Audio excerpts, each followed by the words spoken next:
Hindi sa lahat po ng panahon mataas ang presyo.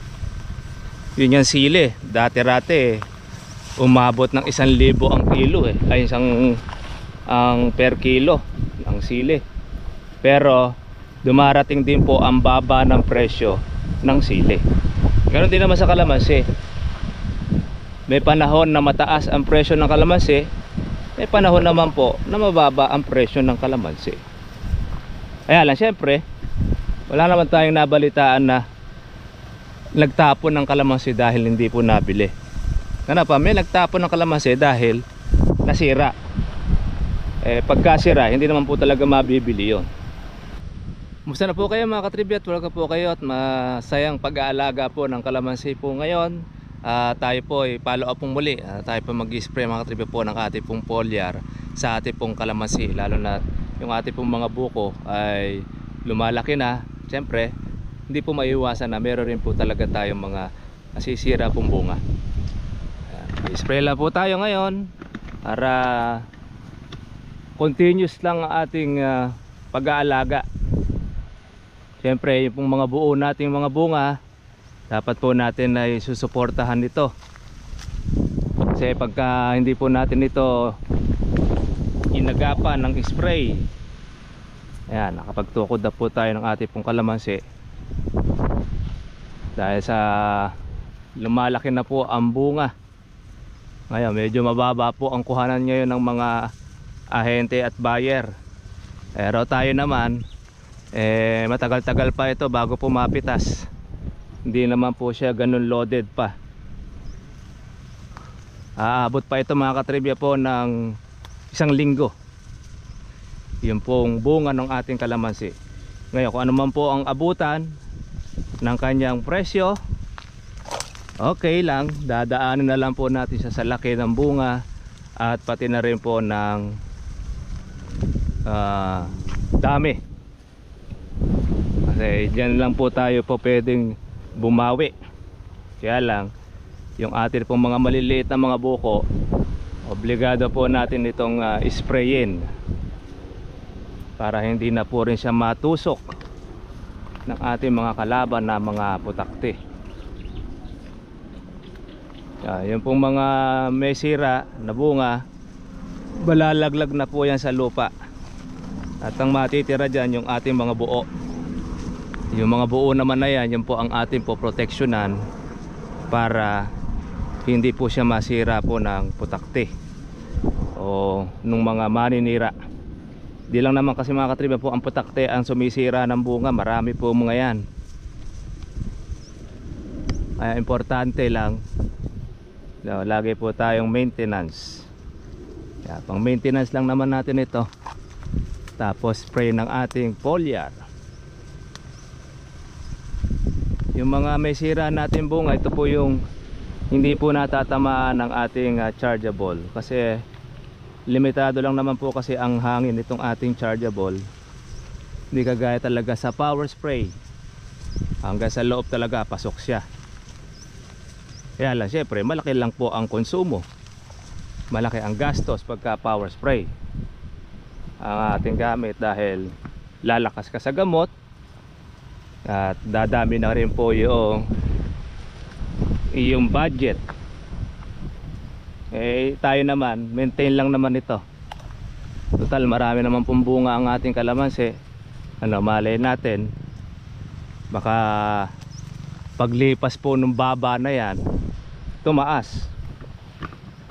Kasi mga katribya, lahat naman po ng gulay mataas, mababa, natitikman po niya ang presyo. Hindi sa lahat po ng panahon mataas ang presyo. Yun yung sili. Dati-rate umabot ng 1,000 ang kilo ay ang per kilo ng sili. Pero dumarating din po ang baba ng presyo ng sili. Ganon din naman sa kalamansi. May panahon na mataas ang presyo ng kalamansi, may panahon naman po na mababa ang presyo ng kalamansi. Kaya lang syempre, wala naman tayong nabalitaan na nagtapon ng kalamansi dahil hindi po nabili. Ano pa, may nagtapon ng kalamansi dahil nasira. Pagka sira, hindi naman po talaga mabibili yon. Yan. Hindi kagaya po sa kamatis o anuman pong mga gulay. Pag hindi na po mabili, truck itinatapon sa basurahan. Ngayon medyo po mahangin mga katribya po yung ating pag-i-spray ng foliar. Gusto kasi mga katribya po ng ating foliar dapat malamig, hindi po mainit. Kaya po pwede po sa hapon, pwede rin po sa umaga. Basta't wag lang po terik ang araw. Yan, mapapayo natin doon sa ating mga nag-i-spray po ng ating foliar. Ako, meron na tayong nasapak na sanga. Ayun, no? Bumigay. Bagamat natukuran natin, kaya lang yung isa hindi nakayanan ng ating tukod. Ganyan po kasi mga trivia ang kalamansi. Pag marami pong bunga, obligado mong tukuran. Dahil pag maliit ang sanga, masisiklat. Pwede rin natin talian. Pero spray muna tayo.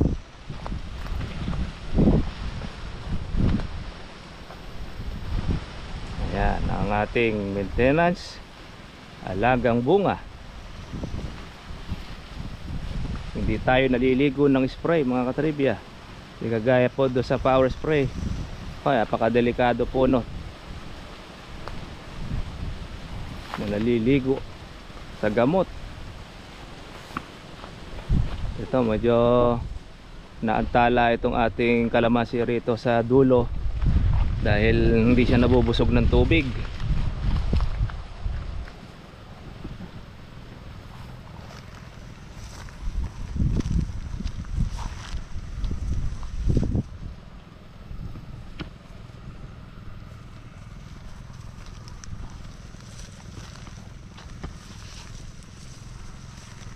Yan.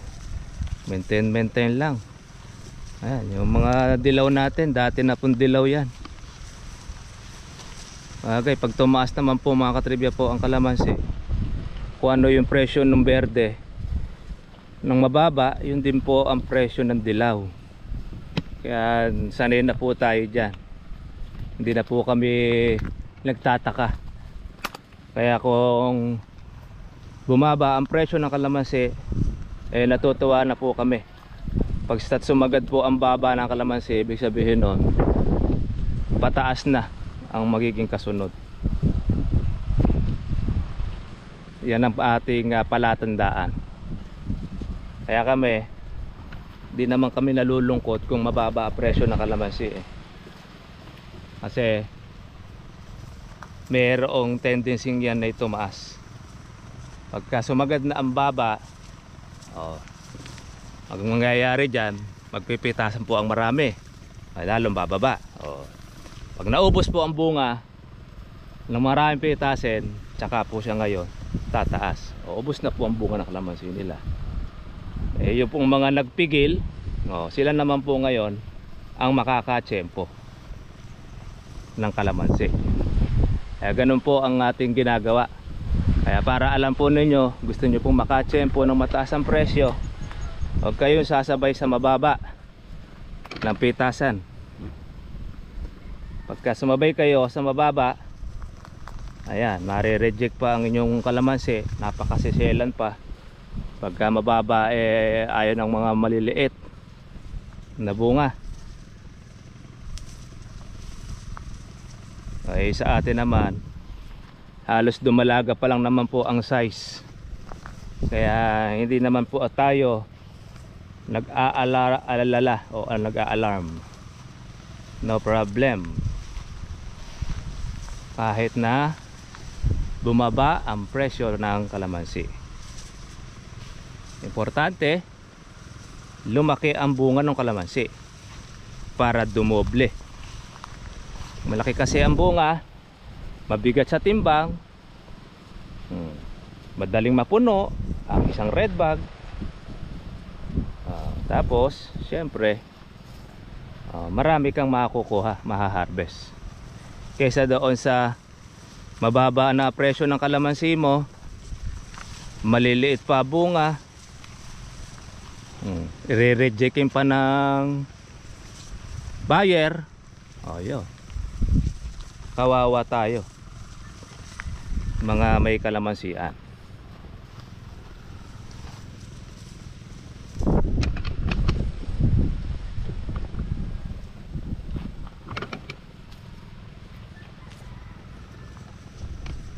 Ayan, ganyan-ganyan lang po mga katribya. Simpleng alaga lang natin ng ating ginagawa. Nakakatuwa naman at marami po tayong pamalit. Marami tayong mga maliliit na buo. Yan, dahil po mga may sira, okay lang po yan.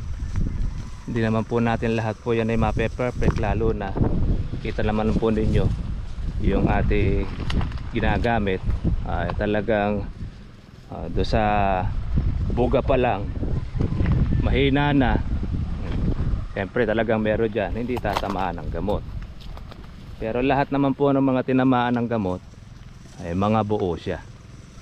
Pero laki po ng menos natin, menos na kung saan ani. Mahirap, nag-menos ka wala kang ani, yun ang kawawa. Kaya yung ate pong pag may menos na ginagawa, ate pong pinakikita sa inyo para noon, kung sakto lang ang budget ninyo, pwede nyo gawin yung ginagawa natin. Sobra-sobra naman ang budget ninyo, pwede kayo mag power spray, kung lalo kung marami kayong gamot. Ganyan yan.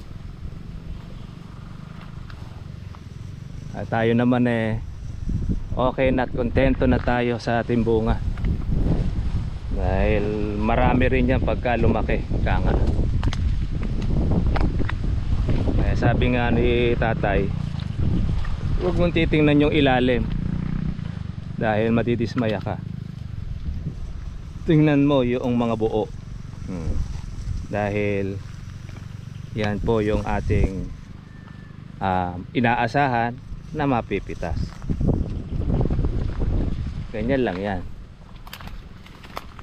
Importante meron kang pauna na mga bunga na palakihin. Ayan, yung mga malalaking bunga natin na ito sure na yan hindi natutusokin yan. Hihintay na lang po ng presyo yan Ang tutusokin dyan yung pong mga maliliit na bunga, kaya tayo ay nag-i-spray. At pag hindi mo naman ito in-spray, ayan, titirahin yan ng ating mga kaibigang maninira. Kaya kahit saan talaga mayroong mga maninira. Pero kung hindi naman dahil sa mga maninira, baka hindi naman tumaas po ang presyo ng kalamansi, dahil yun ang tungkulin nila. Pagka mangyari, hindi na po tayo mag-i-spray ng kagaya ng ganito, lahat ng ibulaklak magtutuloy, nako laging presyong tag-ulan ang kalamansi natin. Kaya maganda rin po mga katribya po yung merong ganyan, na merong nasisira, nalalaglag ang bunga. Ako ay gaya niya, no? Nakalaylay na bunga po natin.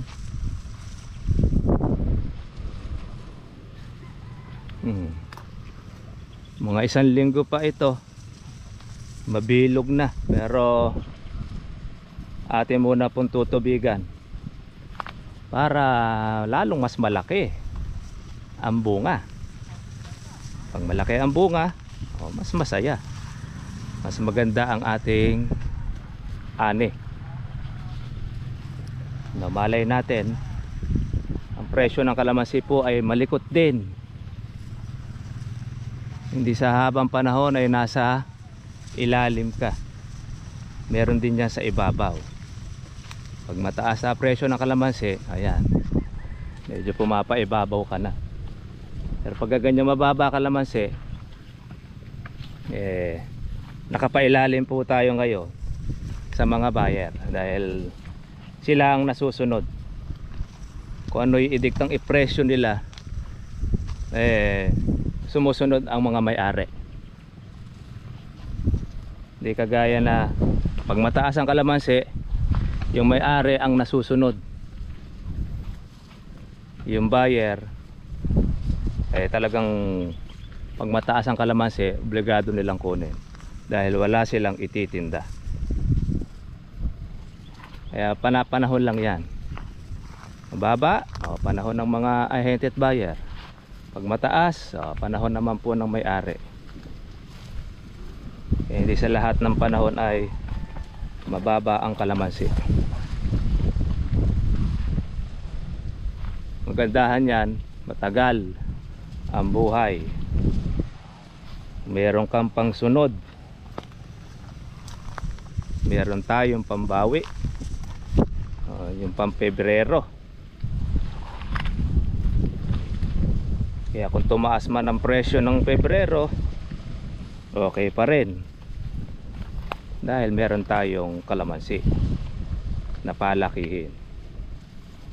Masama, wala nang bunga kalamansi mo, di ka nag-alaga, wala kang pambawi. Titingin-tingin ka na lang sa nag-alaga na humaharvest, ikaw kikipitas ka na lang. Ganyan po ang ating trabaho, mga katribya. After po ng bulaklak, maintain naman natin ang ating pag-insecticide with foliar.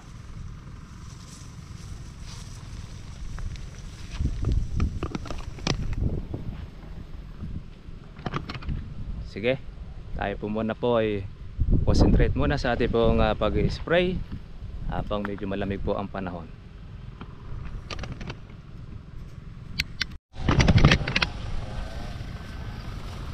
Maganda mga katribya ang pagkabuko dito. Marami siyang buo. Yan. Konting-konti na lang pitasin na. Marami ng mga malalaki.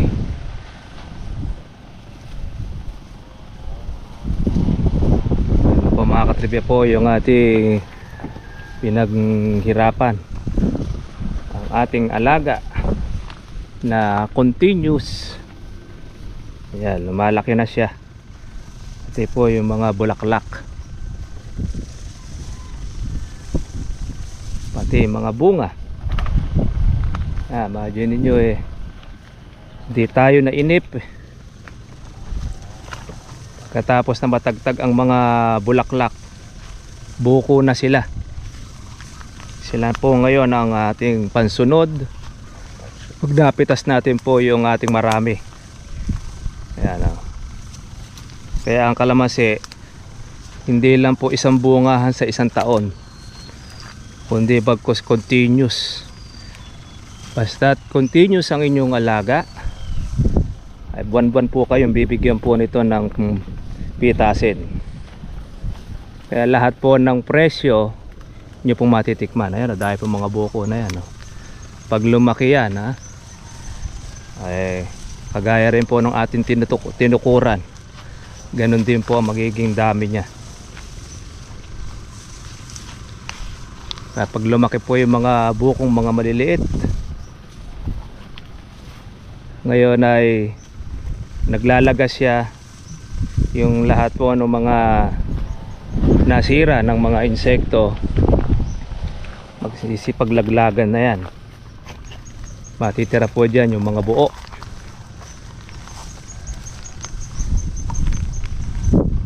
After po ng ilang mga linggo, magbabawas din yan.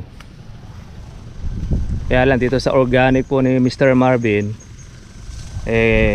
konti lang ang ibinabawas niya. Kasi maganda po yung kanyang puno, berde. Ayan, kita naman ninyo, maitim, dark green ang kanyang kulay.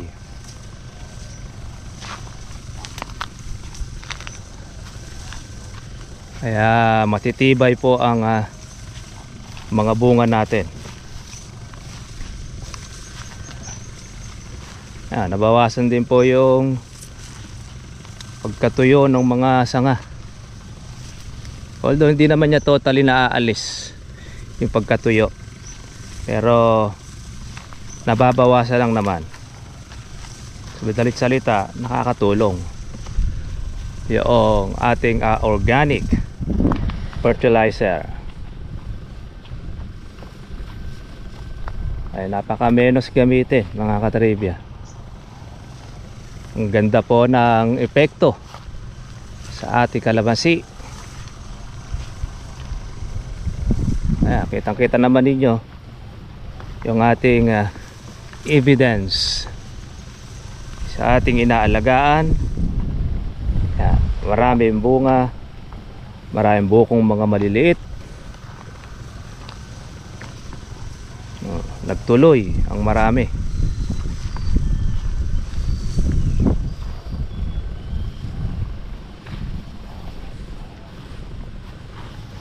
Napakagandang mag-farming, mga katribya. Importante basta't meron kayong kalamansi, meron kayong lupa na tataniman, pwede kayong sumampol, pwede kayong magtanim. Kalayaan ninyo, mga katribya.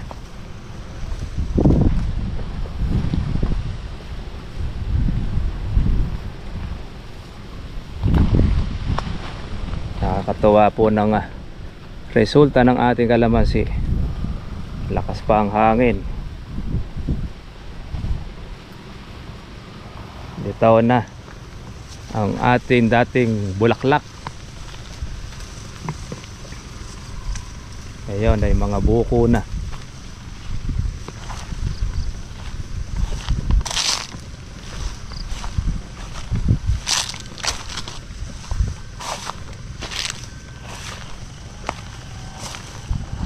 Kailangan na rin natin ng ating herbicide para po sa ating mga damo.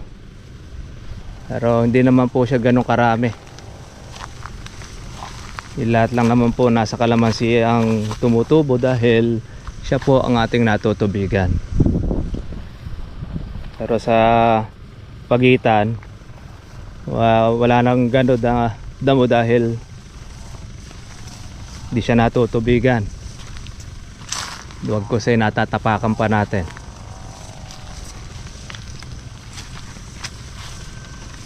Panahon po ng malamig, kaya panahon po ngayon, mga katribya, po ng lagkitan. Hanggang Pebrero yan. Kaya pagka wala kang gamot na ginagamit na pangontra sa whiteflies, mangingitim ang inyong dahon ng kalamansi na parang may grasa o langis na sunog. Kaya kailangan natin maintain. Pero kung power spray, mga katribya, po ang gamit natin, mawawala po yung mga white flies po na yan, tsaka yung may itim na dahon. Ito kasi walang ito chargeable Kaya kung ano lang ang tamaan niya, doon lang siya. Hindi siya naliligo kagaya sa power spray. Sa power spray kasi naliligo yan.